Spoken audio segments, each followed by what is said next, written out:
Alternative Dig Talk. Real issues, real talk. Hi Rogers, can I ask you something? Shoot. What does corruption mean? Well, summarily, corruption is abuse of public power for personal gain or for the benefit of a group to which one owes allegiance. For example, when a public office is abused by an official accepting or soliciting a bribe. By the way, private people can be corrupt too, like bribing police officers to escape fines. Okay. So exactly how does that concern me? Well, do you pay taxes? I guess, yeah. What does that have to do with this? Everything. Because those taxes you pay are supposed to facilitate services you use, like water, electricity, roads construction, medicines in hospitals, name it. Okay, that is much bigger than I thought. But it can be stopped, right? Well, yes it can, although it may not be as easy as it sounds. And here is the reason why.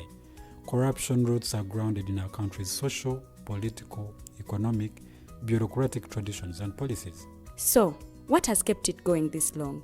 I mean, why don't we stop it? Well, the main reason why it has been here for so long is because institutions are weak, either as a result of poorly defined ethical standards of public service, weak administrative and financial systems, or ineffective watchdog agencies. What can we do to stop it? At a national level, we must focus on strengthening the independence and effectiveness of public institutions that fight corruption. At a personal level, we must commit to never giving a bribe. I promise I'll never give a bribe. Well, that's a great decision you have made. Me and you now have to spread this message to all our friends. If we all do our part, corruption will be no more. This message is brought to you by Alternative Digitalk.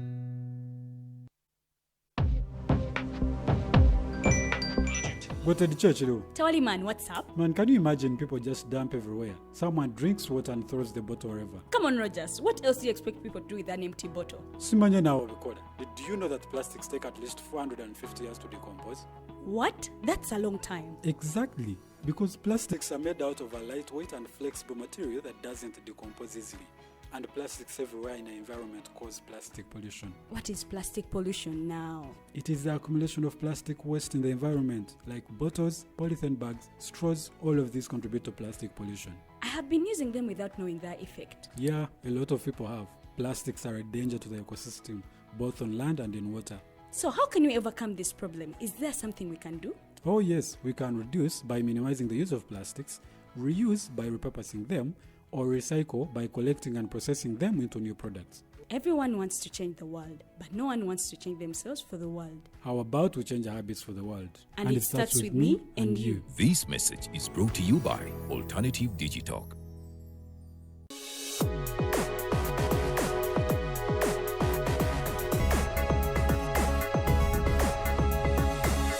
The Alternative Dig Talk.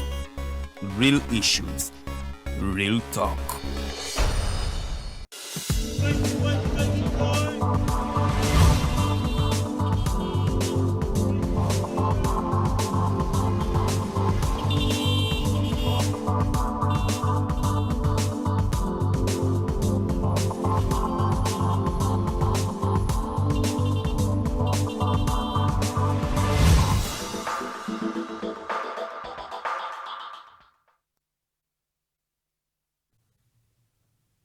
Mukulikeyo nnyo mu Mighty Global News Updates mbaniriza ku show yaffe mu bujjuvu era ndowooza ne Today in History ennaku z'omwezi nga 4 omwezi ogw'ekumi endowooza nabyo mubitegedde bulungi nnyo. So njagala okubaaniriza ku show yaffe mu bujjuvu The Mighty Drive amanyanze Farira bikobere ngenda kubanga ntambulira ddala nammwe paka saawa 4 agenda okunegattako ye Commissioner Fred Bamwine tugenda kubanga tutegeera gye bajja theme yaabwe protecting the gains era which gains are they protecting as the NRM party era what challenges are there olowooza protecting the gains theme netambulira wamu n'abavubuka oba nedda so mmwe ababadde tebategeera theme ya NRM party protecting the gains. This is your show to understand.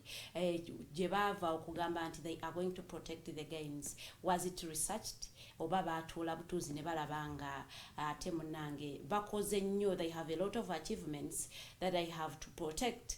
So no ngenda kubakubiriza nnyo kubanga mutweyungako ku Facebook and YouTube ku the alternative digitalk. Oja kubanga ate otufuna bulungi nnyo ku comment section okuteeka mendowooza yo oba ekibuuzo kyo mukulu gwengendo tula naye mu studios agenda kubanga ate abanukula bulungi nya as we speak nga omukulu Kenneth bwabagambye nti olunaku lw'eggulo abana Tanzania oba aba Tanzanians ba witnessinze okuswearinga in okw'omukyala na the president Samia Suluhu era ng'ono yaswearinze in nga waliyo heavy deployment olw'ensonga nti ebyo ebibadde bigenda maaso mu ggwanga ebyo bikyagendera ddala mu maaso abantu bawakanya okugamba nti wini oba success ye era nga bagamba nti akalulu tekaali free and fair. The unfortunate bit of it is that baba mala okulangirira omukulembeze mu TZ ate munange tewaliwo provision ndala nti mwe ab'emulugunyo oba abawakanya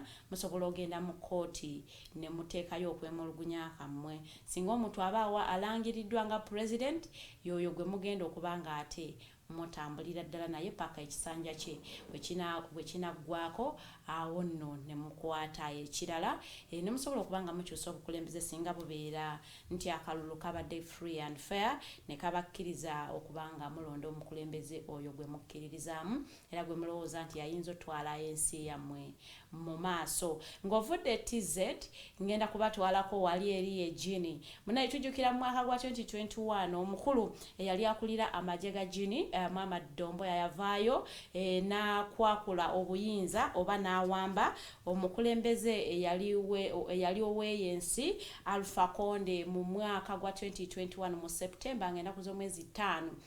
Era ono baali bamulanga okuba nti yakwata ku constitution ng'ayagala okugikyusa okugyawo ebisanja ebitaano okujja mu term limits asobole okuba nga ate yeesimbawo for the third term. Tujjukire nti ebisanja bya gini olina okubanga munaye ebisanja bibiri ng'ofuluma ate emyaka 5 so ono bwe yatuuka mu mwaka gwa 2020 ng'alaba nti term limits tezimufavoringa n'ayagala okutiginya constitution nga wano e Uganda bwe twakikola ne bajja mu term limits. Ye bwe yakikola it brought a lot of unrest in gini era ate munnanga omukulu we yali akulira amagye then Mama Domboya na leadinga kudita ya overthrowing Alpha Conde ate munnange Muhammad nakwata obuyinza since 2021 up now Muhammad Domboya abadde president ate owensi eyo. It is unfortunate though that constitution ebadde tekkiriza ate abantu abo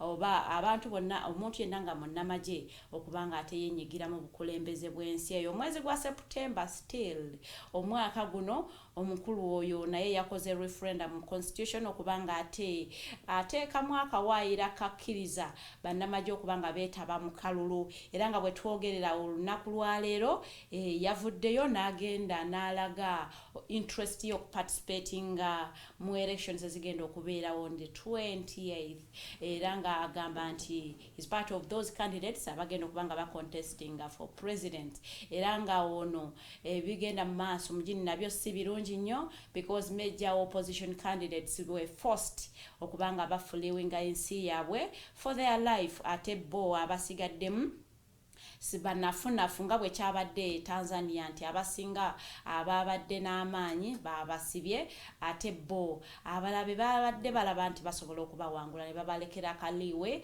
okubanga ate bakomawo okubanga bacontestinga n'omukyala Samia Suluhu. So that is also what is happening in Guinea kubanga abantu the major opposition candidates munange bava mu nsi yaabwe ate some opposition parties bazijja bagamba teziri constitutional era nga omukulu ono tusuubira nti agenda kubanga naye yetaba mu kubanga contesting okubanga yegwanyiza ekisanja ekirala era nga ono kenyini yakutte mu constitution n'ayongeza emyaka okuva ku myaka 5 omukulu Muhammad Tomboya n'agyongeza ne gibeera emyaka 7. So every president that is going to come after him, or if he is coming again nga banagini basazeewo okumwongeza obuyinza, is going to lead Gini for 7 years before nga tete banaddamu kutegeka kalulu. The same thing is happening in Ivory Coast. Banono balonda era ne balonda president as old as the president that we have seen around Africa.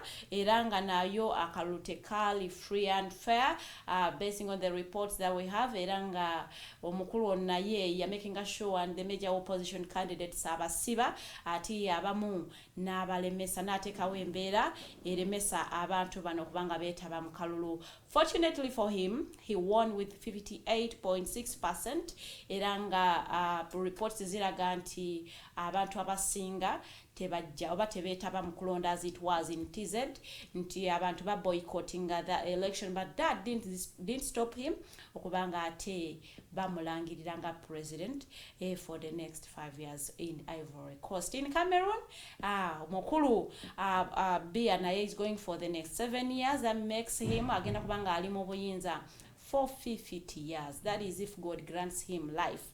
Agenda kubanga ate afuze Cameroon okumala emyaka 5. So no tudda ewaffe wane Uganda campaigns zikyagenda maaso. Ntandikidde ku muliraano kubanga nabagambye olunaku lw'eggulo nti ebifa ku muliraano biyinza okutuuka ewuwo kubanga omuliraano gwokya 2. So yensonga lwaki twagala okubanga ate tubategeeza ensonga eziba zifa mu neighborhood, such that you be aware of what is happening and brace yourselves for what might happen in the next few months, or what might happen in January after the election. Singa abantu bavayo ne bagamba nti no, we do not consider tetukkiriziganya nebyo the Independent Electoral Commission byelangiridde what might happen. So yensonga lwaki tubalaga ebigenda mu maaso in the neighborhood okulaba nti nammwe mwetegekera embeera bwetyo. What is happening in Sudan isn't as good. People getting killed. There is a lot of extrajudicial killings in Sudan. Olwasiivo eri mu kugenda mu maaso era nga ab'obuyinza oba abali mu buyinza haven't kuteekawo embeera eyinza okubanga ate ereetera embeera eno okukakkanamu nti oba bateekewo some kind of okwogerezeganya ne rebel group eri mu kutta abantu olw'ensonga nti bano nabo bamalirivu okubanga batwala obuyinza. Embeera si nnungi side eyo, but also embeera si nnungi wane waffe e Uganda, because wabaddewo side z'Ekasese munnange ng'ate abantu abalina ejambiya bagenzi ne balumba kampi y'amagye. That is something that you wouldn't think it might happen, but yes, it happened, because you would wonder where someone gets the confidence to have a panga to go and confront someone who has a gun. But as I'm saying, it may sound unrealistic, but yes, it happened, and people getting killed, those they suspect were part of that group akagenda ne kalumba ate enkambi y'amagye ne police. So ebintu si birungi wane ne Uganda. What does that speak? Because when we go into one election season, there is a lot of instability. Ebintu nga bwe bityo bibeerawo. That's why we implore our Ugandans to be on the look. Batugambye ab'ebijambiya bali ne mu Kampala waneeno in places of Lukuli. So you also need to be on the look. Be careful. Know what times are you walking around in those deserted places, because anything can happen to you. Ate munnanga ab'ebijambiya bano tebalina nnyo kyebafiirwa. Omuntu asobola okutta olw'okuba nti ayagala essimu gy'okutte etabula yadde kakadde. So tubakubiriza nnyo okubeera abantu abeegendeza, as well as we call upon the security organs okubanga ate bakwata embeera eno amavumbavumba esobole kubanga ate tetwala nnyo obulamu bwa bannayuganda. Campaigns are going on. Omukulembeze w'ekibiina kya NUP yabadde in Uganda, and he delivered a very strong message era nga yabadde ne lot of support. Abantu babaddewo nga bamwaniriza era nga balaga nti ensonga zayogerako bazitegera bulungi nnyo. Candidates are still traversing the country mobilizing for support era nga balagira ddala nti akalulu bakeetaaga oba president babwetaaga. But we we are waiting January on the 15th to see who is going to come out as the winner. So nga wenjogera sawe no omugenyi wange anegaseko mu studios ngenda kubanga mwaniriza tusobola okubanga ate tutambulira wamu okujukiza we are on the night drive tutambulira ddala every day Monday to Friday esaawa zibeera 2 ez'okumakya paka saawa 4 tuba twogera ensonga ezikwata ku gwe nange ensonga za bannaUganda ensonga ezikwata ku Uganda and the whole world at large. Olunaku lwa leero ngenda kubanga ate njogera nsonga za NRM political party and their theme of protecting the gains. We have had such similar themes like securing your future. Have they yielded results? Now, what informed the theme of securing the gains? Are there gains, protecting the gains? Are there gains that they are protecting? Are there achievements? What gains are at risk that need to be protected? All these questions have been coming in, and Commissioner Bamwine Fred agenda kubanga ate azitunyonyola bulungi nnyo. Discussion ene agenda kubeera mu lulimi Luganda, and we are going to use only 20% of the English for my English audience, for abategeera oluzungu. So naye nga njagala ensonga zino tuzogere bulungi nnyo mu Luganda, bannaUganda muzitegeere bulungi nnyo, mubadde mu ngamba protecting the gains bye biki, eyo theme nga tekwatagana naffe. Ne ngamba naye nze nga gwe mubuuza, I am not the right person to be asked such questions. Now I have omuntu omutuufu gwe mulina okufayaringa ebibuuzo ebyo byonna okulaba nga ate abibaddamu bulungi nnyo. So ngenda kubanga nkwaniriza, I am very honored okubanga ntuddeko naawe mu studios olunaku lwa leero nga tugenda kwogera ku nsonga za protecting the gains of the NRM political party. You must welcome Mr. Fred Bamwine. Neanza mukama wange njagala kutwala mukisa guno kusookera ddala kulamusa kubatera abana abatuuliza mwenna abali ku TV yaffe eno Digital Talk. Yes. Abafunye ebizibu mu wiiki muno basaasira n'abafunye ebirungi basanyukirako. Naye mbakubiriza wadde omukulu ayogedde ku campaigns, njagala kubakubiriza nti wadde campaigns zigenda mu maaso naye nga tunaba kuva waka kugenda kunoonya kalulu ko yayesimbyewo oba gwe yesimbyewo kennyini so okulaba nti amaka ago galina emmere y'okulya n'okufiisako n'otunda. N'okufiisaako mu mbeera gye tulimu osobola okubeera n'emmere y'okulya n'ofiisa na nnyo n'amaanyi kubanga wadde campaigns weeziri zigenda kugwa mu January. Kituufu. Kati omwana tojja kumugamba nti tolina mmere kubanga mwali mu campaign. Exactly, tebabitegeera ebyo. Era school fees ejja kubaawo. Kituufu. So eno mu kisirikale wandigisa operation ya myezi egi 2 bugigwa tuddayo ku nnomo mu mbeera yaffe esigala bwewadde. N'olwekyo njagala kukubiriza mwenna enkubita etonya y'amaanyi naye raba nti mu myezi egi n'ebiri erina ekyosimbye ekyokulya n'okufiisako n'otunda. Wow, message nnungi nnyo. Ekyokubiri njagala kuyozereza bannaUganda kuva twatandikira ddala mu May naddala NRM nga bamaze kulonda obukiiko bwabwe ku kyalo n'okutuusa olwaleero tuyisimba abaka ba Parliament, campaign zitandise. Kituufu. Now, of course, abamu bebagendedde bulungi abalala tebinabagendera bulungi. Exactly. Okuggyako ekingamba bannaUganda kiri kimu nti mugezeeko nga musobola oba campaign manager oba omulonzi bulonzi oba gwesimbyewo twewale okuzimba obwana lukalala mu bawagizi baffe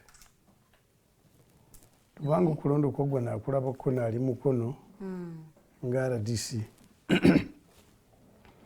Ekiseera ekyo nalaba ebyali byewuunyisa ng'omwana n'akwata mayinja ng'aguba omupoliisi ow'amagye alina emmundu.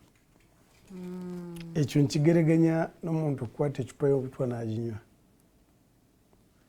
kubanga gw'olina ejjinja oli alina emmundu. Esasi bwe lifuluma tilirina ssole. Yes.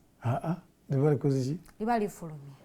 so nolwekyo nkusaba wadde akulembera yagambye nti omalako nze nkubuulira ngaamanyi ebyemundu era nze bwabanga muganda wange nga yayingira obusirikale bwa kika kyonna nze bwangamba nti awo tosalawo nsala nkiriza eri wakiri ngende mulope wa bakama be naye nze nga simwanganze nti ngenda kuyitawo lwaki omwana ebyo bikolebwa omuntu atamanyi mundu kyeki. So mbakubiriza nobwoba nga bakusomeseza batya nobwaba nga eryanyu olyewulira otya oli bwaba nga alina emundu omwewale okukayana naye kubanga ekivaamu oluusi nenaalamanya nesaalamanya bayinza kugenderera ate namwe abebikutongole bikumadembe mbakubiriza mugende mu maaso omuzungu bakiyita restraint okwekomako wadde osoomolezebwa otya naye ntendeka mugimanyi nti oteekwa kugumiikiriza oli wadde akusosonkereza gezaako nga bwosobola okuba nti ogumiikiriza embeera weekomeko nga bukisoboka okulaba nti tutufiirwa abantu baffe. Weewaawo oyogedde ku byaliwo mu kalulu ka 2021 mukono kati njagala otusiigire ekifaananyi ku election process eno nga bwe yakatambulako gw'ebintu obiraba otya? Nze ng'omuntu ndi musanyufu nga process bwe yakatambula. What exactly ekikuwadde essanyu? Jjukira nze ng'omuntu nali saagala nkola ya bibiina by'obufuzi bingi. 2005 twagenda mu referendum nze nali abakampaininga nti tusigale mu mugendo. Lwansonga ki lwaki ekiseera ekyo twalondanga omuntu twesigamye ku mpagi nnya emu bagiyita all inclusive ngaetwala buli omu yenna omulema mukazi omwana byonna tugende all inclusive nga tulina empagi bagiyita broad based omukatoliki musiraamu ewenkima wendiga nga tulina empagi bagiyita non sectarian obutasosola muntu yenna ng'osinzidde ku nsonga yonna naye nga tulinayo kyebayita individual merit obusobozi bw'omuntu era nzijukira mu biseera ebya RCs bamwine bwe yavuganyanga ne Sentongo bakati nedda bamwine tumwetaaga ku bwa defense abatuuze bamanyi obusobozi bwe buli naye kubanga ekiseera ekyo twali tulina pressure y'abazungu nga bala nti system eyo bwenatogera mu Africa bandikifuuwa nga bakiza munda ne bagana edda system eri archaic nkadde nnyo tugende mu bibiina bingi nga tulina n'abannaUganda abamu kuva mu 96 kutuuka 2005 abantu tebageranga ku NRM nga bagamba nti affe tutubaire batusibidde muli era nzijukira ne President Museveni bwe twagenda Kyankwanzi okufuna report eyali eva mu National Political Commissary ekiseera ekyo omukulu Kiyonga. President Museveni yalaba ng'embeera ekalubye n'agamba tugenda mu bibiina byenkola ebyobufuzi bingi naye bano tubejjeku ffe tusigale. Yali engombo bano bagambye nti tubasibiddemu bagende ffe tusigale. So ndi musanyufu nti bw'otunuulira kati ebibiina byonna cross board biinamu abeesimbye ku bwana munegena kitegeeza nti oyamanya ageewulira ng'omuntu aga nti abalonzi bebalina obuyinza obusalawo kubanga twakwata engombo eyo y'abazungu nti multipartyism is equal to democracy nti ebibiina bingi bitegeeza demokrasiya ekitali kituufu muyinza kuba nga temulina na bibiina bingi naye nga mutuula ne musalawo ani anaabakulembera and it has been proved now kuva 2005 kutuuka olwaleero bw'ogenda kuraba emisango egyakava mu mirembe gy'okulonda, bw'otunuulira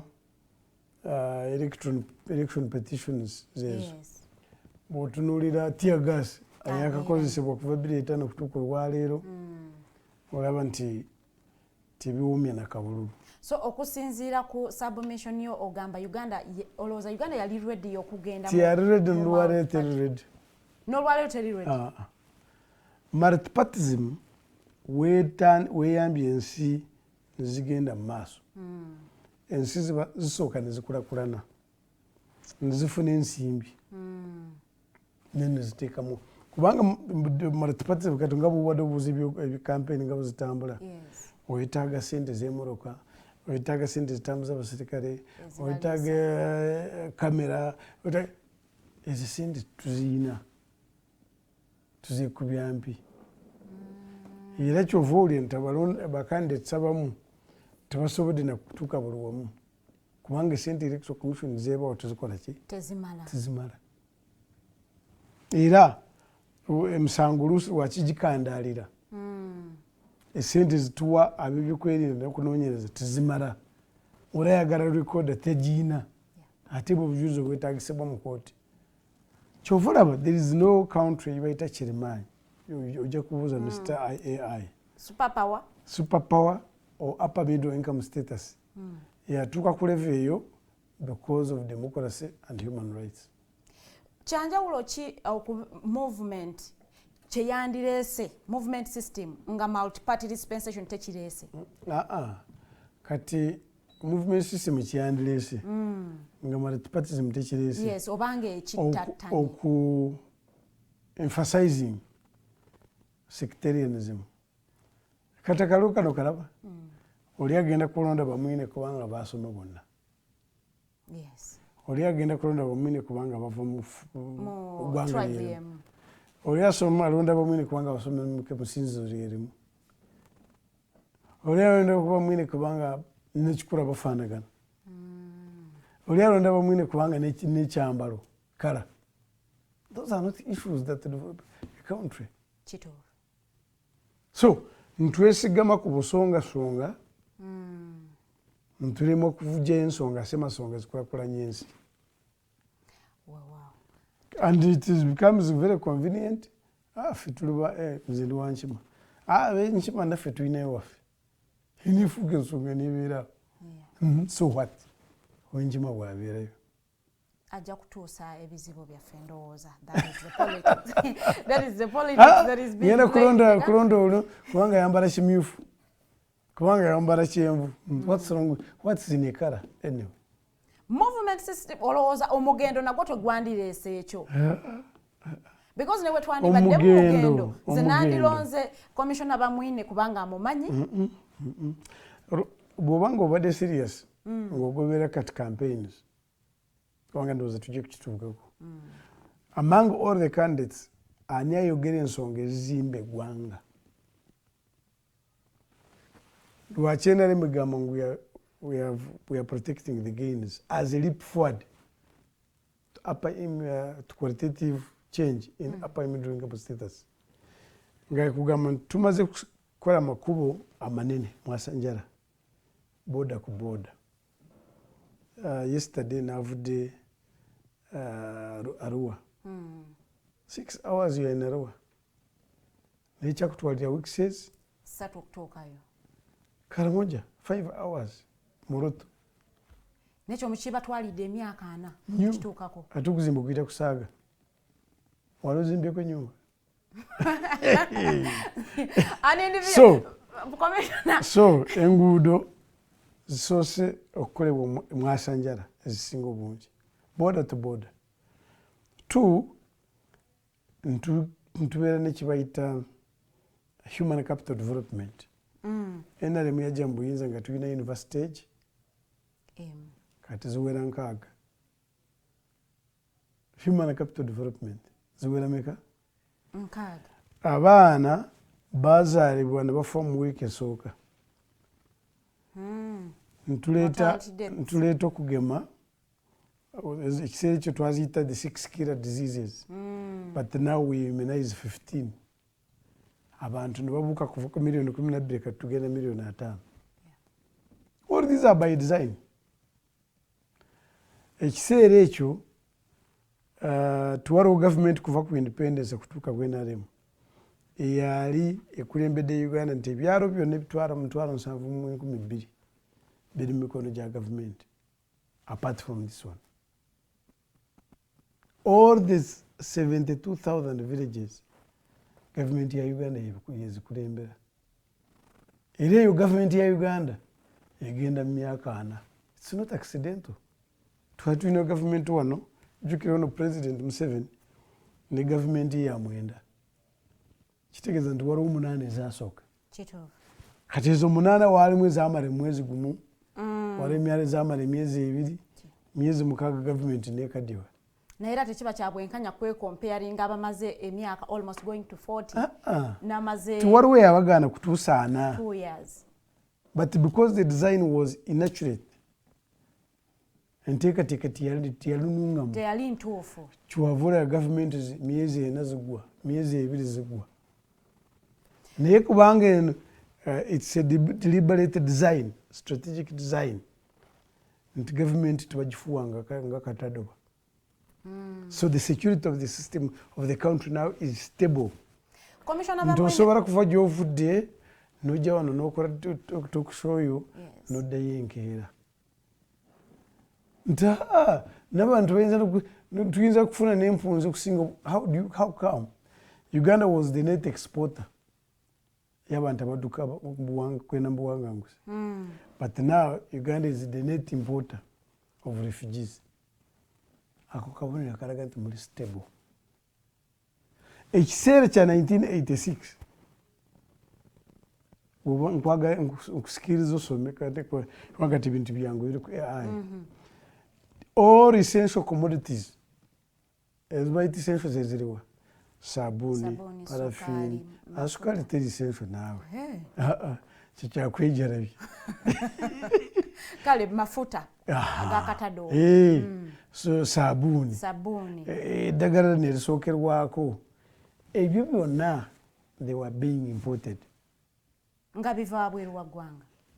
Nobwayagalanga kunywa kabiya ekiseera kye bakayitanga white cup kavanga Nairobi. Bwabeeranga n'omukolo gw'embaga sigi nebindaba kati nti birthday manya biki ebyo baby shower juli omukolo gwa okuwasa oba okwanjula oyagalako ebikwanjula tebyaliwo naawe nti nokola embaga mukwanjula ani ali abisobola ng'oyagalako soda wafunanga ebbaluwa kuva wa minisita bamuyitanga minister of surprise minister w'ebbula. The name actually I met him recently but it was called Dr. Moses Apiriga. Kati essaawa eno simanyi gy'owangaalira naye simanyi ani akuwa ebbaluwa bwe olina omugenyi wo ng'oyagala nnyo kabiya oba nnyo kasoda ebbaluwa ogisaba wani? No, teweetaaga bbaluwa. Kati ezo nno those are the gains that you are protecting. Amakolero gasobodde kuyiika wano. We have not come only protect the gains of essential commodities, tugenze ne manufacturing ey'amaanyi nti n'eddagala erya AIDS tulikolera wano luzira. Naye ne zino gains ez'amakolero commissioners oli mukwogerako, why is it that tukyalina rate za unemployment nga ziri waggulu nnyo ne underemployment? That's by the unemployment gyogerako y'abaana batalina emirimu abayivu. Naye ekiseera ekyo wabeeranga n'abantu abatalina mirimu nga si bayivu. So kyogero lwaleero it's not a problem, it's a challenge. Kyova olaba tusikiriza amakolero kuyiika wano. Amakolero bwe gajja wano ekitono nnyo ekolero mukozesa abantu 5. Abali underemployed. Kati butuleeta amakolero katugambe an estimation of 1,000 factories nga buli kolero kozesa abantu 4,000. Ojja kubona abantu 4,000,000 zibakolera mu factories. That's our strategy. Kyovula enamba y'amasanyalaze tuwongera. Abantu bibuuza amasanyalaze yes amasanyalaze we gali oli ajja kusuubula ateeka bizinesi mu fridge oli agenda kusala enviira teyayagala masanyalazi olina kuumako embirungi akole niwekole naye akole ki era ku ekyo kyoyogedde kyovula mu manifesito yoneeramu olwaleero twataddemu nti kituufu PDM ekoze naye wadde ekoze twazudde ebintu bino wamanga nti waliwo abantu abatalowoozebwako abakulembeze ba LCs kuva mu LC1 up to LC5 tebalowoozebwako 2 abakulembeze b'amadiini kubanga nabo babeera n'abantu ate nabo baagala infact bandibadde kyokulabirako PDM teyabalowoozaako 3 abakulembeze b'ennono katufe nga abawangalira wano mu Buganda Ssaabasajja alina ttiimu ye eva ku kyalo kutuuka ku abaami bakabaka yes abo tebalowoozebwako nabo tuteekubateerako ensawo 3 ntasawo bokka twasanze nti abaana bamala yunivasite bamala emyaka 2 nga tebalina mirimu so 1 oteeka ensawo y'abano ababadde tebalowoozebwako mu PDM abeerabirwa then 2 abana abaana bamaze yunivasite nga bamala emyaka 2 nga tebalina mirimu nabo tubateerewo kyebayita seed capital 3 waliwo n'abaana bala abutwazudde nti wadde mu kiseera kya UPE abaana abamu tebamalaako okutuuka ku yunivasite waki abadropping out tubateereko presidential industrial hubs wazoleeko manyi embale nagivisitinga ogimanyi embale kati embale bw'oba ogimanyi efulumya buli myezi 6 efulumya abantu 6 kati twagambye nti kubanga yebadde endozo pulezidenti yali awajjaliwo yazudde nti kikola kati egenda kuba government policy nti buli region former regions Guleta Nkole Guleta Buga ejja kubeeranga n'essomero eritwala abaana abo aba dropping out nga tebawa school fees nga tebagalako certificate nti yasoma ki naye nga balina ebyebagala kukola ebinaababeesaawo ayagala kubajja ayagala kuyiga enviiri ayagala kufumba migati kyayagala akisome kigende kimubeeseewo even n'olwaleero twakyusizza ekibayita curriculum simanya abaana boolina bwebankana olwaleero kati omwana kutandika mu primary kutuuka mu S4 twagala buli waviiramu wonna ng'alina ekyasobola kukola kyebayita project kubanga twazudde tikirina makulu nteera kufuna abaana bajjano nga babuuza emirimu commissioners banisaba mulimu ki any job I said can you fly a plane but you have said any job even flying a plane is part of any job exactly can you shoot a bullet no so ntugamba no kati abaana bano nebwaba nga amaze university tikiri mu sitaani n'emu okusoma skill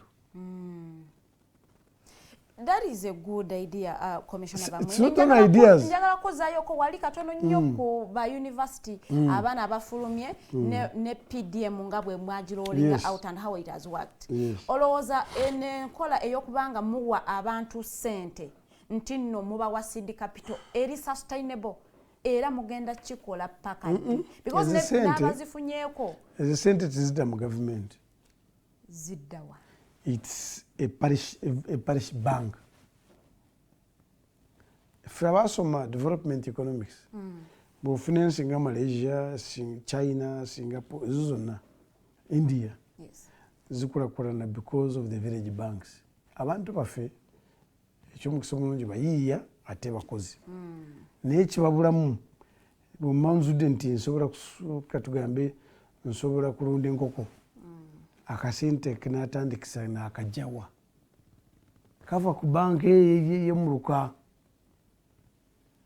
ate tebewola sente nyingi kati tugamba sente ezo bwezibanga zigenze muluka kati by next year government ejja kubewadde miliyoni 5 buli muluka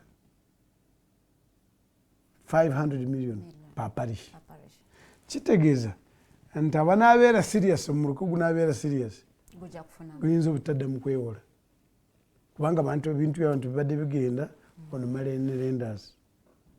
They have different names okusinza mu kitundu. Money lenders oteekayo ekibanja kyo ne bakozesa endagaano ginagula. In fact, President kusinzira bwe yali alambula PDM projects kati agamba nti n'obukiba kyetaagisa government okwongeramu ku nsawo eyo twongeremu naye abantu baleme kuddamu kwewola mu banks money lenders. Yes. Sente ka interest kumuteeka wano kuzammwe kekwakukulabirira nti nanka fandi yamwe etambula bulungi. And there is a demonstration. It has worked. Era mu kiseera ekyo I want to nze vambalala wari mu kiseera ekyo SACCOs bwe zaatandika, that was 98 zaatandika ekiseera ekyo. Muzimu kwezo waliwo SACCO bagiyita EBO. It's now SACCO number 1 na biva mu tutu. EBO, it is SACCO number 1. Government of Uganda now has licensed it with a capacity of 180 billion. SACCO just Butuka mu district Ngashim has the majority SACCOs. So even now, abanamanya omuluko gunamanya nti zine sente zaffe tuzikozese bulungi. Gundi bamwina zeewola genda asula mataaga komyewo. Those ones, Uganda is not going to look back again. Chovolaba, when we are talking about protecting the gains, one, we are talking about security. Buli kimu kyokola kyonna by the way nokwakanya government okisobola kubanga ebyokwerinda binywevu. Ensi zitalina ebyokwerinda nga binywevu nebyo tebisoboka ne government togiwakanya. So security eyetaagibwa buli omu yenna mu nsi yonna. 2, household income. Odi kinatandise nakyo okulaba nti bali mu maka gabeera n'ennyingiza, emmere enyingiza, mmere mulimi nti ye mulime mala eyokulya n'okufiisako ne mutunda, oba mumere n'emmere eyokulya ne item endala yimugyamu esente. 3, be bali abavubuka bonkugambye sente abaana bavudde mu university nga tebalina mirimu tubateereko seed capital banasobola kwewola ne bagenda bakola ebibaagala. 4, regional integration market. Wetwasomera bagamba nti Uganda is landlocked. Simanyi oba nawe wakisomeko. Ekyali bwenki. Kati Uganda teri landlocked. It is actually land linked. Nti Uganda position yaayo ebyefulumya byonna byetaagibwa mu katale akatwetoolodde. What defines a landlocked country? Land linked. Bannakenya balina ebibaagala wano. Yes. Basudaani balina ebibaagala wano. Bannarwanda, Bakongo. Ntufanga ntwe Arwaya gifted. Uganda is gifted by nature. It is the only country woli emirundi 2 mu mwaka in the world. And that is ekisobola. So this gift we got by nature, if we harness it well, olwaleero our exports by 1986 were net importers. Tuwalina kintu kimu kitwale bweru. Era n'ekiseera ekyo batugamba bagamba nti what are Uganda's cash crops? Tobacco, coffee, tea. Kati kankubuuze, bw'otunda kasooli bweru bamuyita ki? Bw'otunda ebimuli ebweru bamuyita ki? Bw'otunda kokowa ebweru bamuyita ki? Asigaza erinnya lye. So ntuzuula nti cash means cash, money. Crop means a plant. So buli kintu kyonna ekitulima ntutunda ebweru, it's a cash crop. Yes. And as of now, Uganda's cash crops have grown almost 20.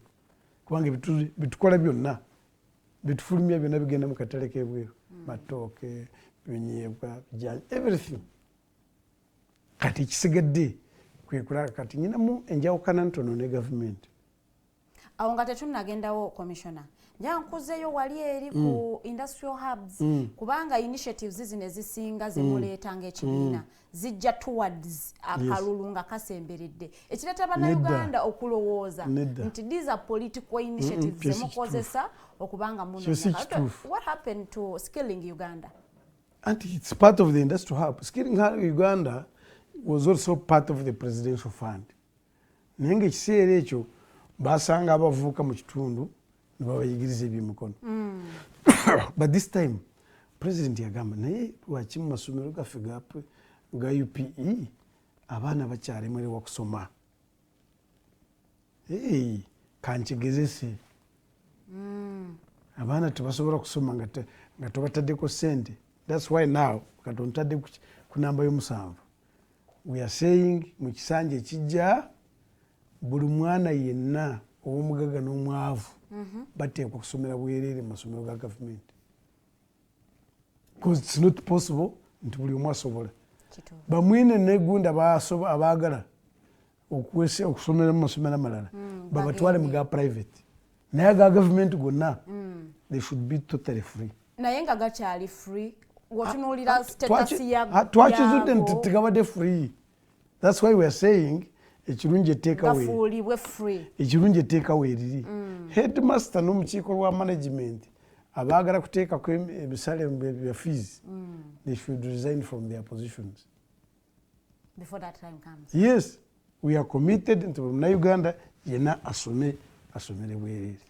N'amasomero mu mbeera gye galimu you are protecting the gains. Yes. In the education sector. Yes.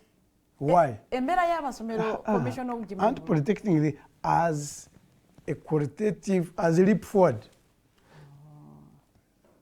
for qualitative change. Tugamba qualitative change kitegeeza nti butwanga tusigambe nti amasomero awo gatali gabeerewo agaliwo nga tegafaanana bulungi galongoosebwe gabeere bulungi.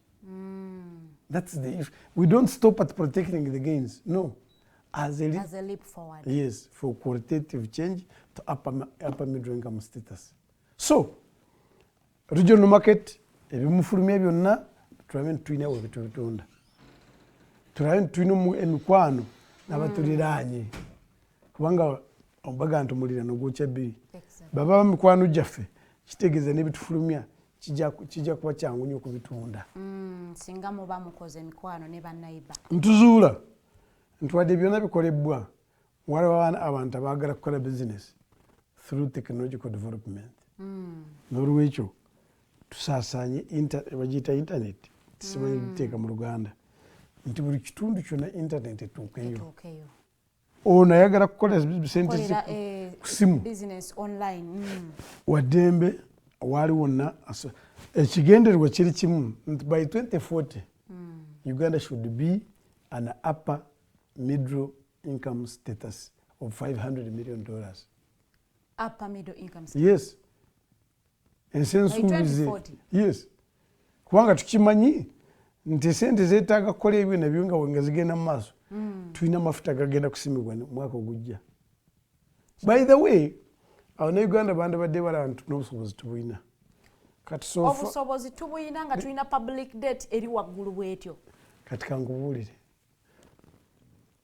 tewaliwo banka n'emu esobola kukuwala sente singa oba tolina busobozi.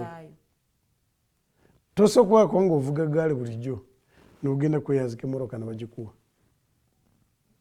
Naye bw'oba olina emmotoka eyo neefuna obuzibu ogenda wamuliraano n'agikuwa kubanga manyi nti obusobozi okola ki? So n'oli wagenda kuwera public debt eyo agikuwa kubanga manyi nti olina obusobozi. Without that, other countries can have failed to secure loans. Kubanga buli omu amanyi nti kati ebitulina olwaleero bitandise kweso. If we start producing our oil next year. So should we just thank for having such a bigger public debt? Why not? As long as it is positively invested.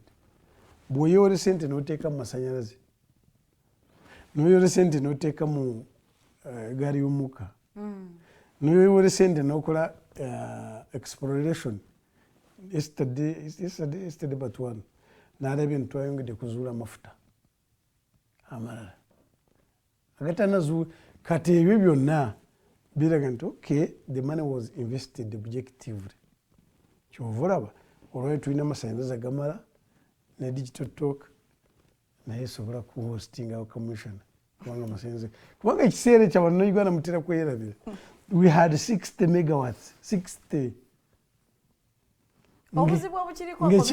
ngekyewuunyisa kiri kimu amasanyalaze bwe gabeerangawo kumala wiiki nga kyewuunyisa nga tegavuddeewo era ennaku zino when there was this transition from umeme to UDCL ennaku zino gatandise kuva naye amasanyalaze gabadde ki kubanga it was a forgotten question. UEDCL naye kyalina ebizibu byayo. Of course, transition is normal. Yakutegeeza commissioner nti then amasanyalaze gakyali matono nnyo. Ne pricing as compared as of now ku unity y'amasanyalaze ng'ate tugamba nti kati gaweze eri waggulu. Obuzibu bwo buli wawe. Ekiseera kiri kino kimbadde nkugamba nti all essential commodities zaali ziva bweru n'obwabeeranga ne sente zaali tezikuyamba. Naye at least olwaleero amasanyalaze wegali wadde gakyali waggulu. So that means as a government simanyi wa speech za president oziwulira n'abatulaba. The government is saying we must reduce the cost of electricity to 5 cents such that it becomes competitive. Gabeere wansi abantu bafulume ebintu gasi bya bbeeyi yawo. Ekyo tugenda kifuna in the next term singa president Yes, that's why we have other many projects of power online. That's why we are building solar. That's why kati nze ngawanga waka wanne waka siwala kyanja. I use biogas, alternative source of power. How many Ugandans can afford biogas? Actually, majority can. Gamba, how many Ugandans understand what is biogas? Erevaawa. Kubanga omuntu yenna ayina ente ebbiri ayina obusobozi obubeera ne biogas. Naye abantu balina emitwalo n'emitwalo gy'ente naye bakyafumbisa nku. So the sensitization abantu okumanya nti okuba n'ente ebbiri kimala osobola okukolamu system wali even n'ebisolo embizi biki ebyo byonna bikola biogas. Even n'obibwa abantu bukola biogas. But the sensitization is not yet expanded. So to me, ngegwanga. By the way, also NRM is not perfect. No. Tukola ensobi ng'abalala bonna. Naye eky'omukisa omulungi nti NRM ewuliriza. Bw'ojja n'ogamba nti commissioner waliwo ekizibu kino. I don't take it for granted. I take it as a chance. Tuwuliriza, twefumiitiriza, otukoze ensobi ntulongoosa. Bw'otunuulira emyaka ana NRM gy'emaze mu buyinza, are you happy with the performance of your party? No, the party was 2005. Temukyusanga mukulembeze era walimu ebbulula bw'ebbuluzi ne mudda wano. Yes. Now kati nga wali n'emyaka 5. So you are the same person that you have changed. Bw'otunuulira bye mukoze mu eri ebbanga. Yes. Ekisooka okulaba nti tulina ensi eyeesiimisa. Uganda yali efuuse ekyennyanyalwa mu nsi yonna. As we can speak, for instance, nabadde ntunuulira Kosajjo, tourists. During COVID 2020, they reduced to negative. Nga nabaaliwo nga bagenda. By yesterday, but one, the tourists that we receive are more than what we used to receive in 2020.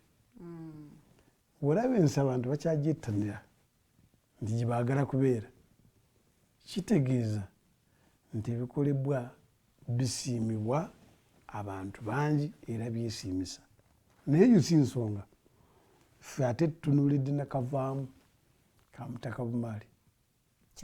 Because we are making sure manifesto ya president myaka gino 5 is to make Uganda's economy a science-led economy whereby we are promoting innovation, we are promoting science. Kubanga tuzudde nti ensi yonna okukula yeetaaga science ne innovation ne research. Era gavumenti byetunuulidde tukyatunuulidde biri Uganda. You know, there was a president who said we shall not wait for Karamoja to develop. But as we speak now, there is an international airport being developed in Karamoja. Built. Factories have gone to Karamoja. I told it takes 5 hours now. Okuva Kampala kutuuka Moroto. Those are the gains. And they are not stopping. Nga tukyali ku gains commissioner. Olowooza theme yamwene ya protecting the gains resonatinga n'abavubuka because bw'otunuulira ku the biggest majority abavubuka bo balina kye basaba ate it seems nti mmwe muli kugoinga against the reality of the young people ng'ate be basinga obungi. Emanyi ensonga ekolebwa ye muntu kusigala nga yeeyita muvubuka. Nga takyali muvubuka. Omuvubuka is not a permanent stage. Ekyo kituufu naye bwe mba ndi muvubuka. Leero. Kinkakatako okwogera nti ndi muvubuka. Next year you are not. Yes. Nalabye abantu abamu. Ffe tuli ku muvubuka munaffe. That depends. Omuntu n'ogenda mu myaka 5 muvubuka. Really? Now. Ekyabavubuka one nze ndi wa mukisa ndi wa part yatunulira part enkadde ate nenunga mwendi. By 1986 tiwaliwo teeka erimanyi nti waliwo omuvubuka baali tebarecognize tibwali tiyaliwo. 1992-93 ne bateekako kye bayita National Youth Council Statute. Nti kati omuvubuka ayina olukiiko olumutwala okuva ku kyalo okutuuka ku palamenti. Era balina abavubuka 5 abakiikira mu palamenti. 2 ekiseera ekyo wali tusobola kufuuka minisita nga tunaweza 5 n'ogenda waggulu. Naye mu kabineti olwayo tulinamu abantu emyaka 3. The minority be batono. Naye bwe mwebali. Mwebali kituufu naye be batono. Anti kati abazungu Abaganda bagamba nti yali afudde bw'alemala. Ngenderaawo. Kubanga wafuukidde batono olwaleero kitegeeza nti waliwo ne chance nti bajja kweyongera. Olwaleero by the way omuvubuka akkirizibwa kwesimba ku bwa pulezidenti. Waliwo kyolowoozezaako? Kyo kituufu. Okuvuganya ku pulezidenti kyali ku myaka 35 ogenda waggulu. Ne mujjamu term limit singa olwaleero kulw'ensonga myaka 18 waddembe okwesimbawo. Era n'abakima nomination forms abamu baali ba myaka 2. So it is wrong okugamba nti abavubuka tebafiiriddwako nga totunuulira ebiki ebituukiddwako mu bavubuka. 3 waliwo sente zibayita youth livelihood, sente nga z'abavubuka. Thank you so much. As a State Commissioner, nzibu nnyo okufuna era abavubuka abazifunye be batono nnyo. Lwaki? Kubanga kingeza kukulaga. Emitendera egiteekebwawo okubanga ofune sente. Kingeza kukulaga. Mingi nnyo. Kingeza kukulaga tizaaliwo. Naye kati gavumenti emanyi. Nti avubuka gye bali nti omuvubuka tugambe ng'omuvubuka omukyala. Bw'oba olina omuvubuka omukyala ate nga mulema. Waliwo sente z'abalema, waliwo z'abavubuka, waliwo z'abakyala. Omuntu aliwo? Ezi sente bwe ziri ezibwekulakulanye. But we are not stopping. Tikimala. Kubanga namba nyingi. Kyovula twagambye nti n'omwana avudde ku university. Aweebwa seed capital. Myaka egi ebiri nga talina mulimu seed capital. Kyovula gavumenti yagamba nti omuvubuka yenna ng'ayise naye nga talina sente zimuweera ku university nga wa science. Waliwo kye bayita loan. Science loan. Wajuliako? izi sente zino z'abavubuka nga era kyovula tugamba n'obutugamba okusikiriza amakolero 90% are the youth who work there. nokimanyi nti n'abavubuka abagezezzaako okwetandikirawo obwabwe bizinensi buganye n'okutuuka ku ante imanyi kibuganyisa misolo ki misolo mingi nnyo egibagikibwa. which kind of tax bizinensi obwo obutandika tebulina musolo gubuwa ekibulemesa kankikubuulire omwana ajja n'ekirowoozo kye nga kinene naye nga capital gy'alina ntono so nga capital gy'afuna tesobola kwembulesinga ekirowoozo kye kinene. That's why we are saying abavubuka babeere nabo basobola kujja sente era ne mugundi zino sente za PDM now a certain percentage is for the youth specifically. So tewaliwo government eriseni esobola kwerabira abavubuka. Kati commissioner, let me bring you to reality. Abavubuka olwaleero abasinga baagala nkyukakyuka.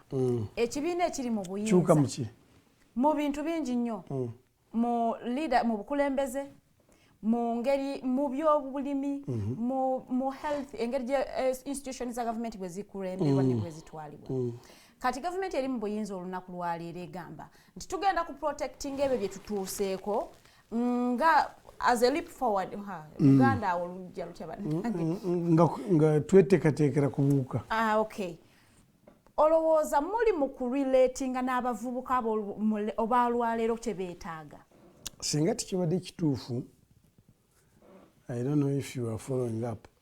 Singa tikibadde kituufu, obukiiko buno bw'abavubuka kuva ku kyalo kati kubuuka ku parliament bonna, you can say 90% aba NRM baayitamu. And there's no way. Should I tell you lwaki baayitamu? Mbuulira. It is because sensitization ya okulondebwa ku bifo ebyo naddala ku villages and the parish levels ntono nnyo nti abe NRM taking advantage of that ne mwesigaliza ebifo ebyo. Anti kyembuuza bo bana bayitamu bakimanya bati. Waliwo ffe abatono abakimanyaako. How come nti tebayitamu unopposed? Baavuganya, wali okuvuganya. Singa tebaamanya tewande badde okuvuganya. Naye bw'oba nga waliwo okuvuganya kitegeeza abantu baamanya. You see, ensobi gyemukola kwe kulowooza nti abantu tebalina maaso galengera.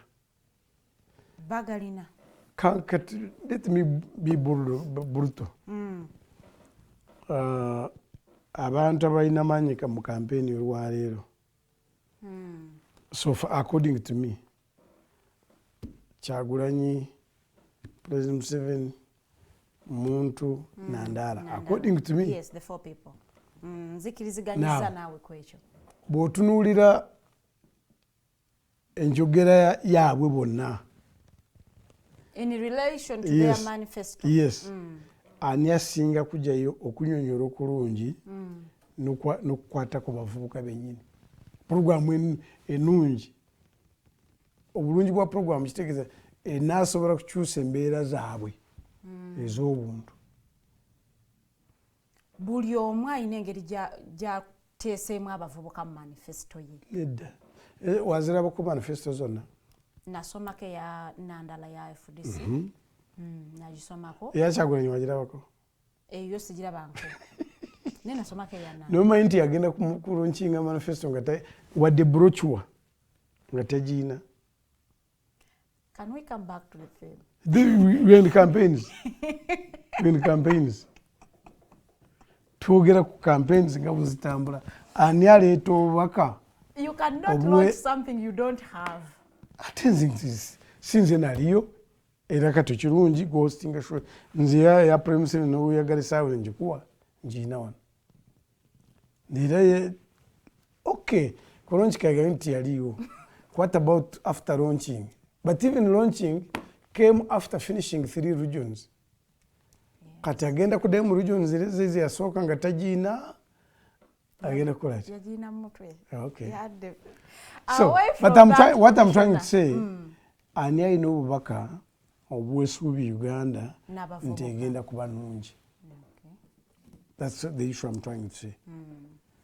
That's why I'm saying President Museveni agamba nti abaana abavubuka basomere bwereere, tuleete amakolero bafunemu emirimu, tubateerewo seed capital, then abalala tubateeke mu industry hubs. Atayagala bino agamba nti bino si birungi, kapya kikaleeta.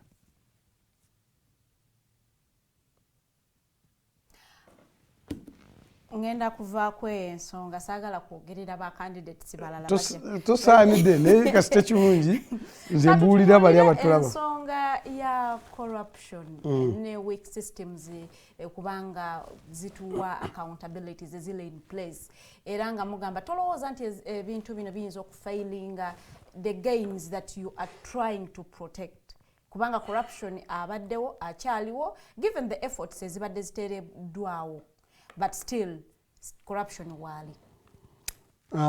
Mu Kampala muno waliwo omuyimbi yayimba ntabataasiga nsigo.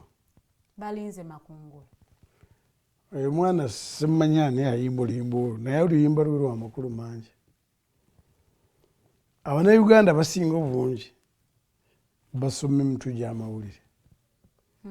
Tebaagala kumanya ebiri munda, the details. Yes. Now, I'm one of those, now Gambia wali nti wali kintakanya ne government. I'm one of those who is aware. Kituufu obulyake bukyamu. Era mu manifesto ya president yataddemu okulwanyisa obulyake to zero. But amateeka ge tulina nze ku lwange tegamala. Kubanga tujjawo corruption yaliwo obulyake tegamala. Yes.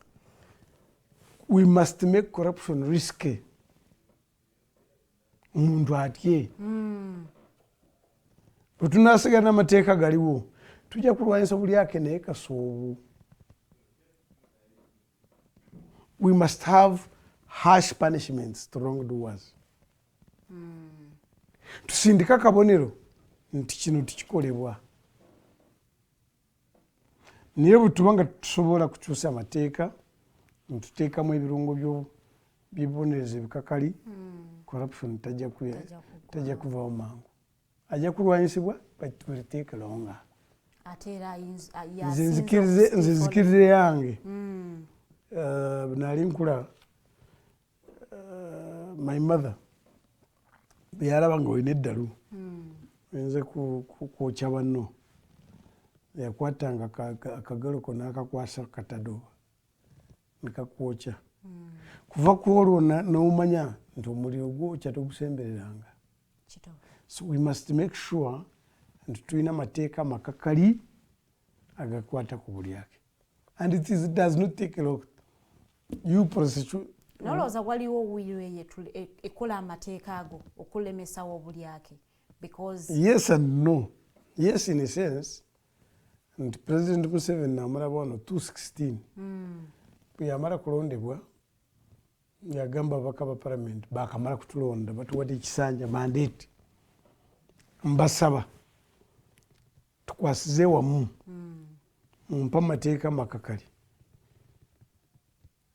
ku bantu basatu. One, sabotaging the economy, abalemesa ebyenfuna. Two, abakwasi b'abakazi. Three, abalyake baleme kuweebwa bail okutuusa omusango nga guwedde. Abaasooka kukiwakanya baali ba opposition. Eryo etteeka lireetera ffe era nayebuuza nti abasajja bano be bakwasi b'abakazi. Netusobola kugamba nti weesigama kuba opposition kubanga baakigana kuba ate nga be batono si opposition bokka. Twali tukiri awo n'abazungu jjukira the world now is a global village. N'abazungu abo tukolagana nabo ne bagamba etteeka bunaleeta temujja kufuna ku ssente zaffe ate tuzeetaaga z'okukola ebintu by'enjawulo. Tugamba okay tulitadde. To me amateeka weegali naye tegamala. N'olwekyo gwe ayagaliza Uganda ennungi laba manifesto erimu okulwanyisa obulyake n'okwongeramu ebirungo tuleeta amateeka makakali aga making sure that corruption is risky. Ku nsonga ya corruption eyo kubanga yereetedde ne services obutatuuka ku bantu otunuulira abantu bannauganda abalivinga mu byalo rural areas ne slums abasinga balina limited access ku healthcare n'amalwaliro agaliyo gaba mu distance mpanvu nnyo ng'ate tegaliimu ddagala bw'oba olisanze. Amasomero gali mu mbeera mbi mu kino kyo gavumenti ebadde mu buyinza egamba nti atwesoboddeyo tugenda ku protecting against omuntu ono munnayuganda ali mu kulivinga mu mbeera eyo omunnyonnyola otya nti mulina bye mu protecting waliwo gains eziprotectingibwa ng'ali mu mbeera bweti? Simanyi research yewo ogikoledde nze ni wamukisha office gyendimu kati tewaliwo district ya Uganda gyentanaba kumalamu emyezi 2. Tewaliwo district ya Uganda gyotanaba kumalamu emyezi 2. The truth is amalwaliro gyegali agataliimu Health Center 2, Health Center 3, Health Center 4. To the extent nti ku Health Center 4 waliwo ne Dr. alongoosa. Where is the challenge? Abakozi weebali, amalwaliro gyegali. The challenge is on the theft of drugs. Obubbi bw'eddagala. Era bw'obuuza, because that's what I do, bw'obuuza abantu mu district nti eddagala balireetemye emirundi 2 mu mwezi. But eddagala balese emirundi 2 mu mwezi. After 3 weeks liba terikyaliwo. Kati ekyo kidda wali ku bulyake. But getting the wrong culprits is easy. Kyangu nnyo okukwata abantu ababikola. Okuggyako amateeka gaffe agavunaana ka kibogwe. But also even the legal regime, enkola y'amateeka gye tulina eteekwa okukyuka.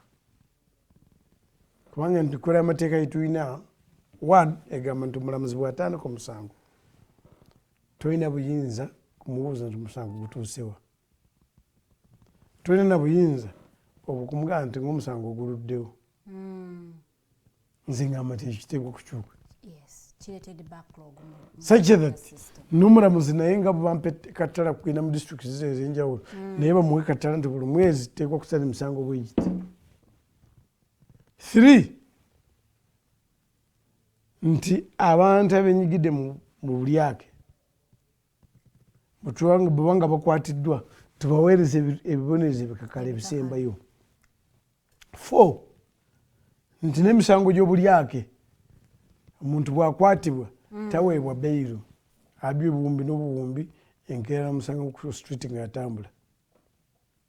4 nti okunoonyereza ku bulyake n'okusala omusango ogwo tukusuka ku mwaka gumu.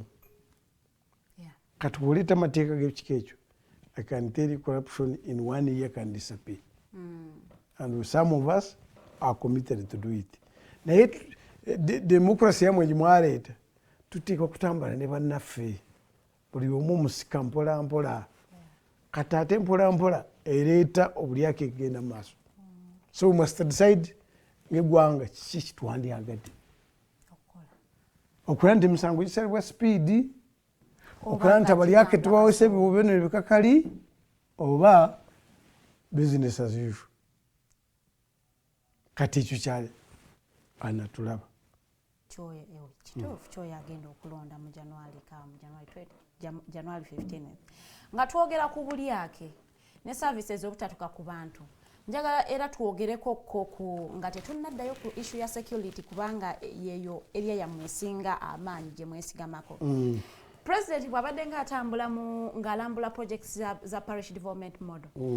Ayina naye we yatuukanga ne yeewuunya obwavu nga yeewuunya are people still poor to this extent. Kakati abantu abali mu areas ezirina poverty eri waggulu nnyo bwetyo olowooza nabo bayinza okukkiriza nti gavumenti eno erina gains zeyina era ng'egenda ziprotectinga era nga basobola okuba nga bakkiririza mu thiimu yammwe kyekireetedde ekibuuzo kiri nti theme eno yabavubuka yabakadde oba yaba public servants. You see, President Museveni ekimwawula ku balala tamanyi kubikirira. Ekikyamu kiraki? Kikyamu. Tewali omuluka mu Uganda obutalina bwa kansala waakiri babiri. Ekyo kituufu. Omusajja n'omukyala waakiri babiri. Tewali omuluka mu Uganda gutalina kakiiko ka LC2. Tewali kyalo mu Uganda ekitalina akakiiko ka LC1. Tewali ggombolola mu Uganda etalina olukiiko lw'eggombolola n'ekyaman LC4 I3. Tewali district mu Uganda etalina chairman LC5 ne kansalazi baabwe.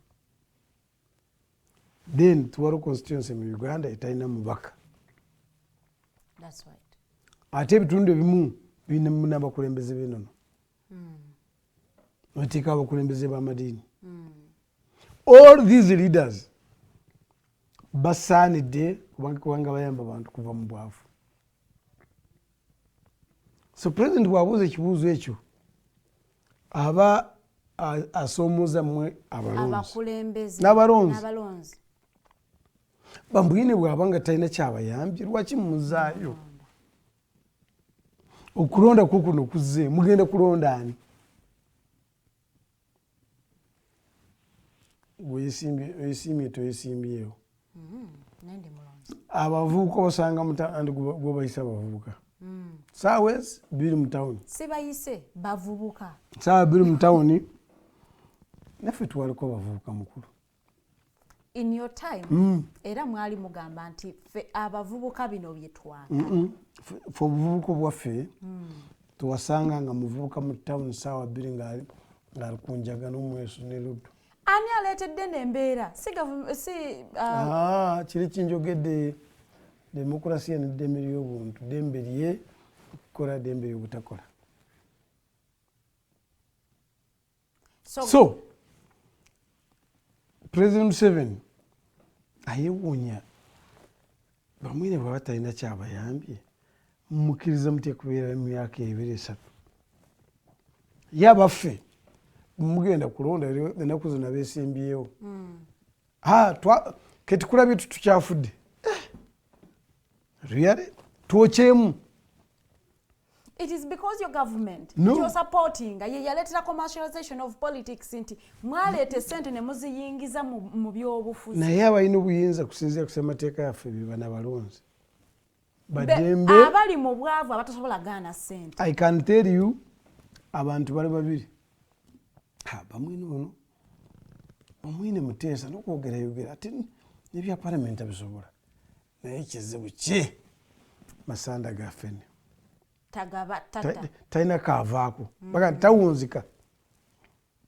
Ayogera naye tawunzika.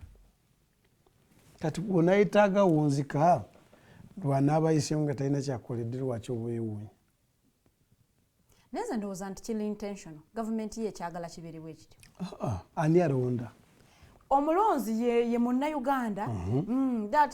That normal citizen ali mu. Lwaki olekawo ono bamwine asobola n'olonda bya Mukama ampadde omutwalo. Alina kyakuwadde. It is because munteese mu mbeera nti omutwalo ogwo okugufuna kizibu nnyo. So singa omuntu aba agumpadde. Kyekibuuzo kinkugambye nti mukola ensobi okulowooza nti ffe tutwaleko bavubuka. Gw'ogamba mutwalo funa 10 tutwalo funanga. Naye wabeeranga ng'oli mu kulima, oli mu kulunda, oli mu kuma amataffaali, oli mu kusiba sengenge z'abantu. Kibayita real hard labor. Ne Commissioner Ochi nze nyina farms. Crisis gitulina olwaleero sebutaba na mirimu naye abakozi abatuufu baliwo. Omwana ajjanga mukozi bw'amala kufunako esente n'agula essimu n'agula bugundu buno obw'omu matu n'agulako n'afuna n'eddata enkeera tamusanga ku mulimu. Egendedde. ngafunye za betting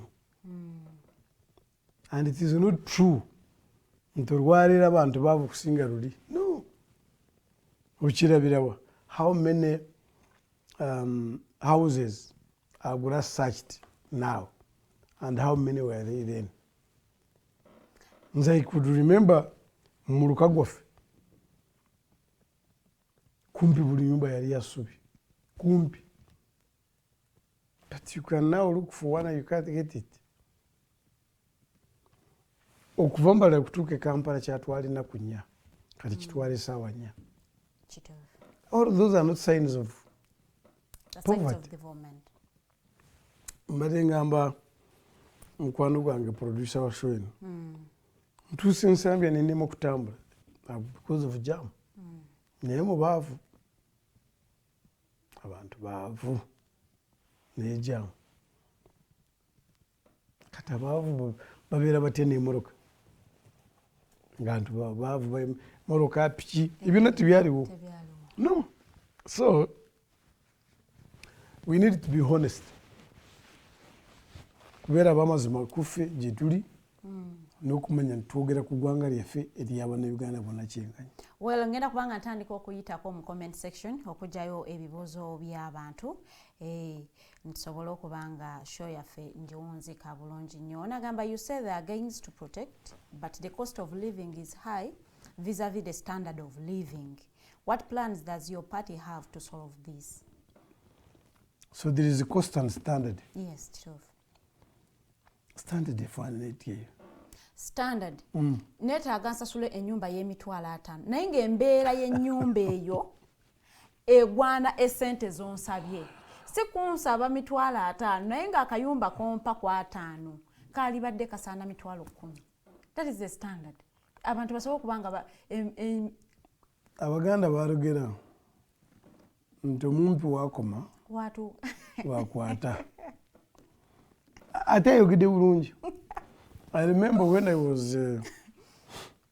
was appointed RDC. Nali mpangalira mu kitundu bakiyita Kamocha. And I refused to get a loan and buy a vehicle. Nga mpangisa. Era nayebuuzanga landlord nga sinamusasula. Bwe naleeta emmotoka nengipakinga awo namugamba nti ati sirina ssente. Era n'agenda kugula emmotoka ng'amaze kuzimba. Naye ono omukulu asindise message is very honest. Abavubuka bangi essaawa eno agenda n'alya looni n'agula emmotoka ekutambuliramu ng'apangisa. Ate apangisa awamu apartment. What's your future? But how does that relate with the standard of living vis-a-vis the cost? Anti kyenkugambye omumpi wakoma wakwata. Era waffe tulina olugero nti enviiri ozisala kusinziira ku nkula y'omutwe. Nze commissioner mbadde nsuubira nti ogenda kututunuuza mu nsonga ezireetedde standard of living okusereba ng'ate cost egenda mu maaso. As long as era omuntu wambulira nti mwavu mubuuza nti obadde tutunda ki. Banange sente zibuze ani akunyaze nti wakoledde omuntu yakusasula. So I don't like lazy people. Oba omuntu n'anyoowa omulimu nga talina kyalina. Nze babadde bankozesa nnyo. Sure. And you leave a job nti kubanga bakukozesa nnyo. So you mean remaining without working is better than okukozesa ennyo? Really? No. Tuteekwa abantu baffe kubagamba amazima. Exactly. Nti togenda mu kuspendinga mu kwejalabya nga toyina.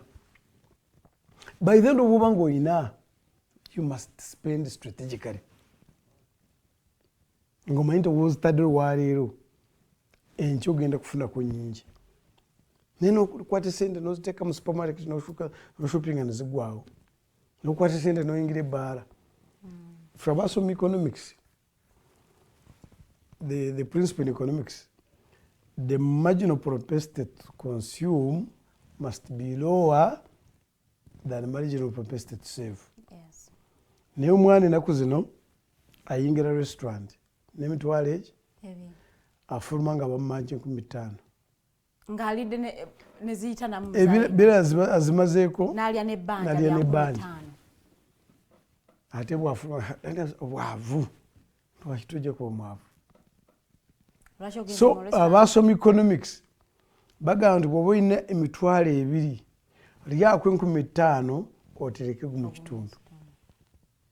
Ate kyembi n'ebituyita nti okulya obulungi kwe kulya okubi.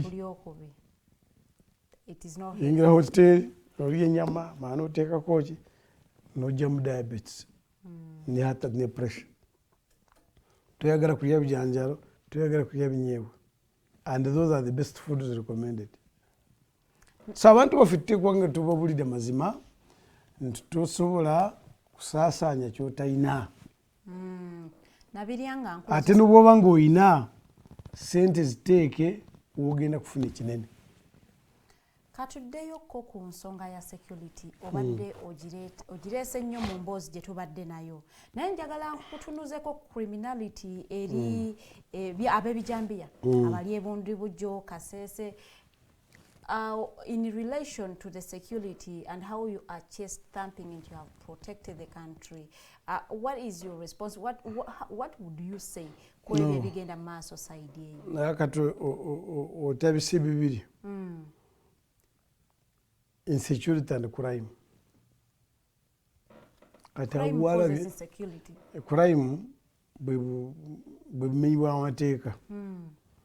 Insecurity kwe kuba emmere embi egisobola n'okusuula gavumenti. Kati these crimes you are seeing ebyo ne mu America mwebiri. Mu America abantu abafa because of gun violence are very many. Gun violence, very many. But those are not a problem. Byetulaba eri si buzibu. Bw'ovalaba emirire embi ekika ekyo bw'ebalukwawo tikisobola kutwala wiiki 2 nga tebinaba kuggwa. Ate kati kamera buzajja kisalira mu ntamu. What I agree nti abantu baffe naddala ffe aba gavumenti titunyonyola bulungi kiki kyakireese kivaawo kitya tukakasa tutya nti tikigenda kuddawo. Kati abaffe ebyokwenda kubanga gavumenti yava mu nsiko abamanya bayekera tebeeranga nti tuli wano. Abayekera bamanya kusinziira ku bikolwa ebyo nga bakukubye. So the world has gone into explanation. Nti buli kantu konna oteekwa kukoogerera n'oyo akamanyi yongere okamugambe. And that's where we are not performing well. But this insecurity ebibaawo mu nsi, but the government is firm. Nti ebizibu bw'ekika ekyo bubalukaawo, we have the capacity to handle it. Webali nnyo. Njaga okugyayo question ya omukulu agambye, is the traffic jam caused by wealth or rather feeder roads, potholes and government officials who drive one way? Nanti kati kyayirabidde nti twali tulina Kampala eriwo lwaleero eyongedde weeyongeze naye enguudo tezikyuse.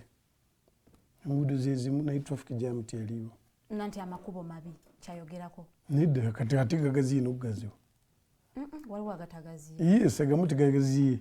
But the major highways now in town have expanded with even traffic lights. N'ekyo sina kizibu.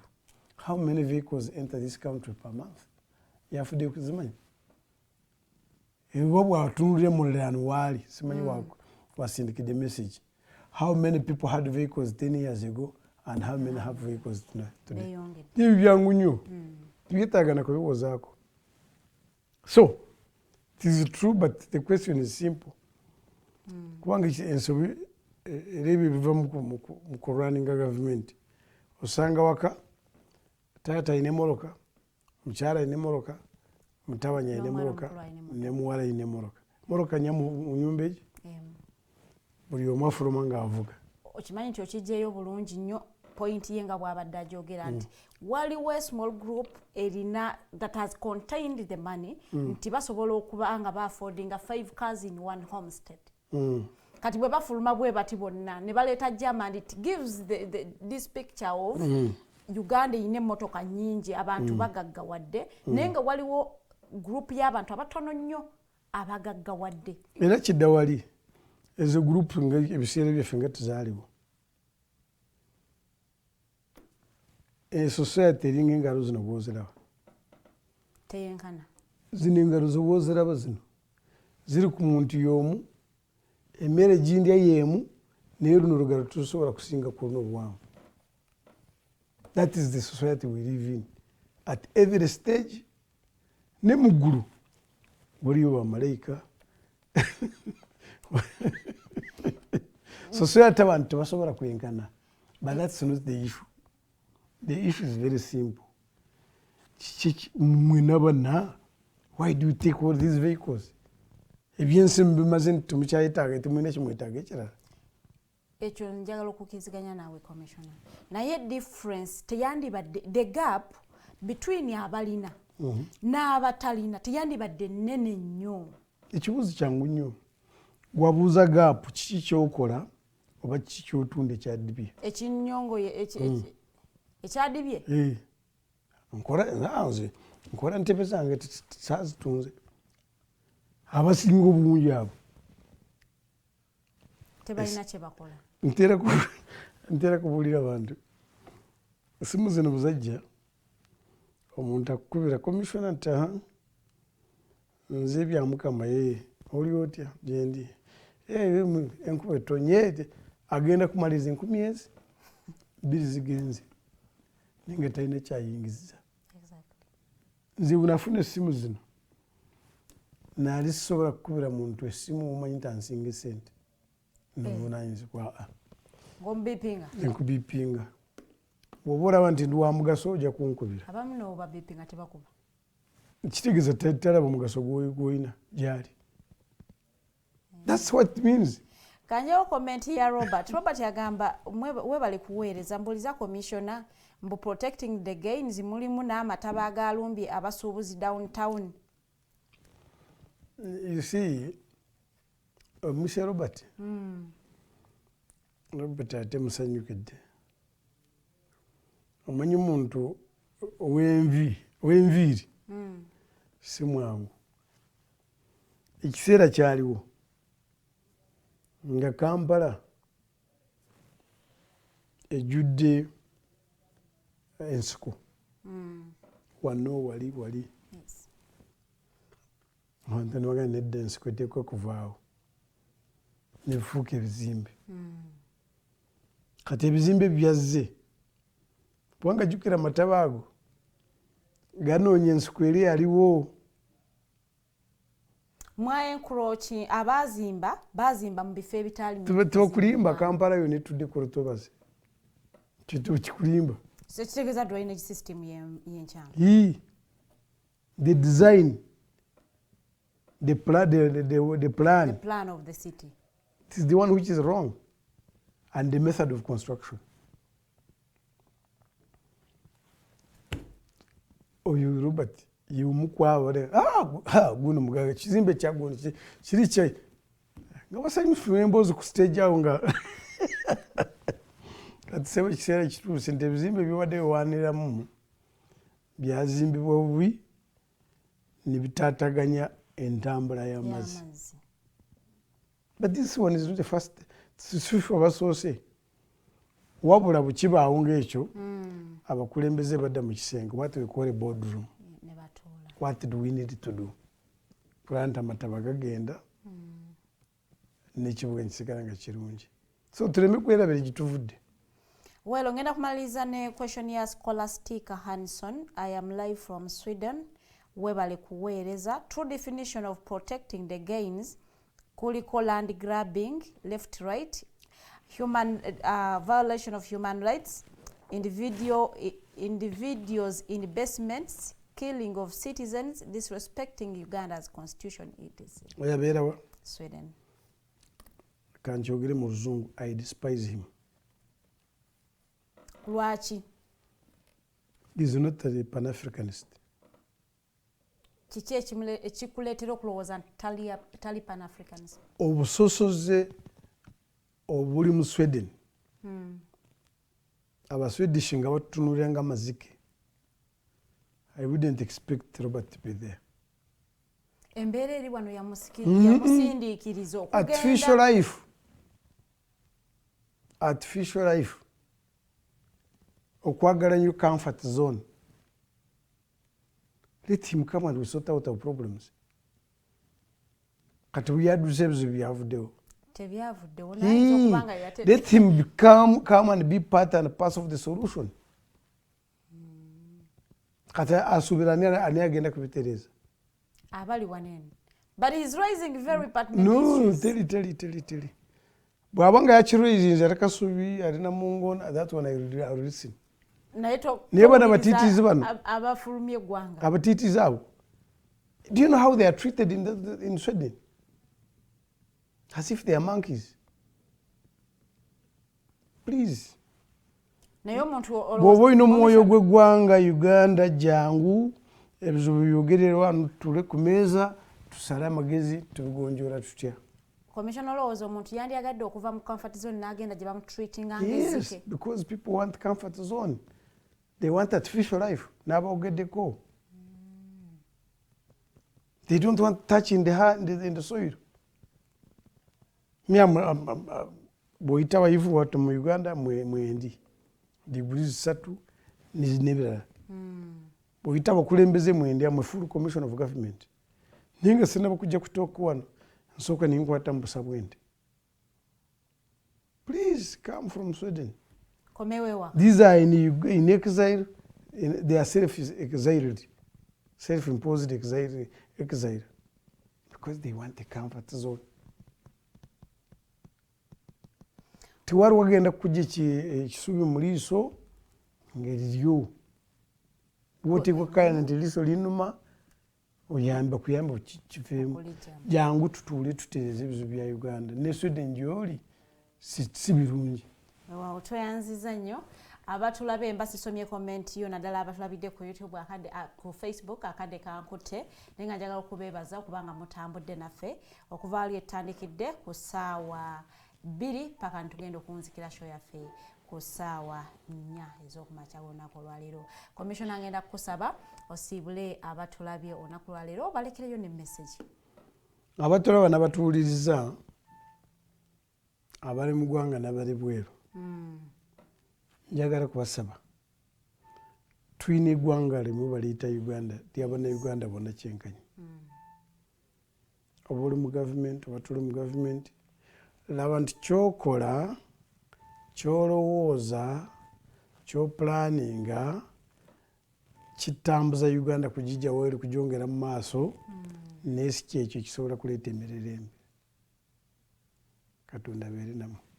Weewaawo naawe abeere nawe commissioner webale kubanga otwegaseko webale kubanga otutidde akadde nojja n'oyogera. Nze mumpita nja kujjanga. Nonyonyola bannayuganda theme ya protecting the gains na biki bye muli mu kuprotectinga ate nga mweteekerateekera okubanga ate tugenda mu upper middle income status by 2040. Please, nensi ffe twagala bannayuganda bonna tutambulire wamu. Yes, we don't want to leave anybody behind.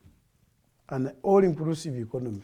When we had the theme leaving no one behind, a lot of us were left behind. No. This time we must all move together. This time round, tugenda fenna wamu mu upper middle income status by 2040. Njagala okubeebaza nnyo mwebale kutambula naffe abasindisa ebibuuzo mwebale nnyo abasharinze live yaffe nammwe thank you so much tusinkane olunaku olw'enkya essaawa zigenda kubeera 2 ez'okumakya. Very good morning, have yourself a good day.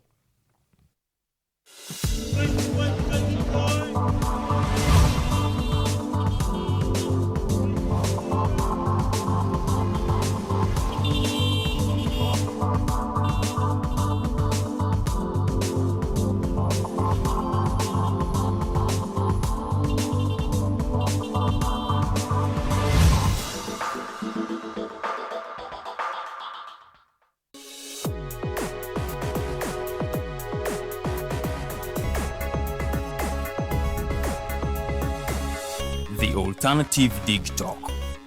real issues, real talk.